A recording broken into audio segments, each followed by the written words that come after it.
2014లో 273 సీట్లు వచ్చినాయి, 2019లో 303 సీట్లు వచ్చినాయి. అంటే సంపూర్ణమైన మెజారిటీ భారతీయ జనతా పార్టీకి ఆనాడు దేశ ప్రజలు ఇవ్వడం జరిగింది. 2024 పార్లమెంట్ ఎన్నికల్లో పార్టీని పక్కన పెట్టిండ్రు, సమిష్టి నాయకత్వాన్ని పక్కన పెట్టిండ్రు.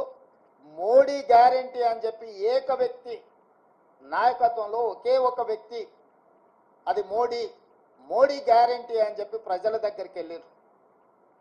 మోడీ గ్యారంటీ మీదనే మొత్తం ఎన్డీఏ కూటమి యొక్క ఎన్నికల ప్రచార సరళిని నడిపించిండ్రు. 303 సీట్లున్న ఎన్డీఏ బీజేపీ 240 సీట్లకు పడిపోయింది. అంటే మోడీ గ్యారంటీని ఈ దేశ ప్రజలు తిరస్కరించిండ్రు. మోడీ గ్యారంటీకి ఉన్న వారంటీ అయిపోయింది. ఇక మోడీ కాలం చెల్లిపోయిండు అని చెప్పి దేశ ప్రజలు తీర్పిచ్చిండ్రు.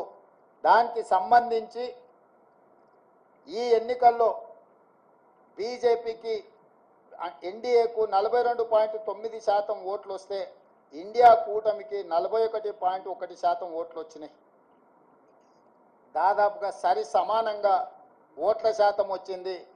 సీట్లు కూడా దాదాపుగా పోటీ పడే విధంగా రావడం జరిగింది.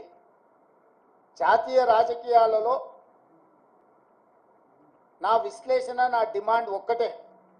మోడీ గ్యారంటీ మీద ఎన్నికలకు వెళ్ళిన భారతీయ జనతా పార్టీ మోడీ గ్యారంటీని ప్రజలు తిరస్కరించారు. మోడీ గ్యారంటీకి ఉన్న వారంటీ పూర్తయిపోయింది, కాలం చెల్లిపోయింది. కాబట్టి ఈ దేశ ప్రజలు మోడీ గారిని తిరస్కరించారు. తక్షణమే నరేంద్ర మోడీ గారు ప్రధానమంత్రి పదవికి రాజీనామా చేసి మళ్ళీ ప్రధానమంత్రి పదవి చేపట్టకూడదు. ఎందుకంటే ఆయన నాయకత్వాన్ని ఆయనను చూపించే ఓట్లు అడిగినరు.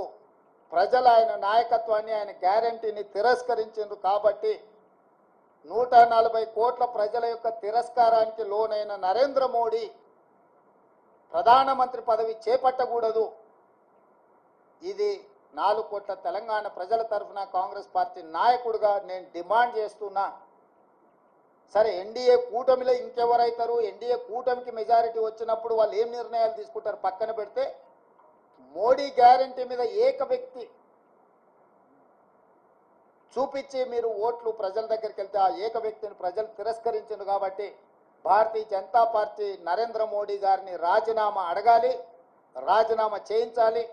నరేంద్ర మోడీ గారు హుందాగా, విలువలు కలిగిన రాజకీయ నాయకుడిగా, సమాజానికి ఆదర్శంగా నిలబడే వ్యక్తిగా ప్రధానమంత్రిగా రాజీనామా చేసి హుందాగా వారు తప్పుకుంటే వారికి గౌరవం ఉంటుంది. లేదు, నేను ఇట్లనే ప్రధానమంత్రికి కొనసాగుతా, 3వసారి ప్రమాణ స్వీకారం చేస్తా, కుట్రల కుతంత్రాలకు నేను తెరలేపుతా అని నరేంద్ర మోడీ గారు అంటే, వారు చెప్పుతున్న విలువలతో కూడుకున్న రాజకీయాలు చెప్పడానికే తప్ప పాటించడానికి లేదు అని చెప్పి ఈ దేశ ప్రజలు నరేంద్ర మోడీ గారిని తిరస్కరించబోతున్నారు. కాబట్టి భారతీయ జనతా పార్టీ ఇప్పటికైనా ఏక వ్యక్తి, అదేవిధంగా అప్రజాస్వామికంగా వ్యవహరించే తీరును మానుకోవాలి. ప్రజలిచ్చిన తీర్పును భారతీయ జనతా పార్టీ గౌరవించాలి అని చెప్పి కాంగ్రెస్ పార్టీ డిమాండ్ చేస్తుంది.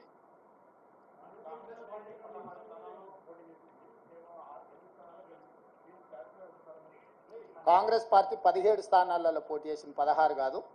17 ఇట్లలో 8 సీట్లలో గెలిచినాము. ఫలితాలు అనుకూలంగా అనుకున్న దానికంటే ఎక్కువనే వచ్చినాయి. కానీ మేము ఎంతైతే కావాలనుకుంటున్నామో, మా అభిమానులు ఎంతైతే ఫలితాలు మాకు అనుకూలంగా ఉండాలనుకున్నారో ఆ స్థాయిలో లేవు. కాబట్టి ఇప్పటి వరకు 18 గంటలే పనిచేసినాం. ఇంకా ఒక 2 గంటలు అదనంగా పనిచేసి ప్రజల్ని మెప్పించడానికి, ప్రజాపాలన అందించడానికి మేము ప్రయత్నం చేస్తాం. మల్కాజ్గిరిలో సిట్టింగ్ స్థానము ఓడిపోయినాము. అదేవిధంగా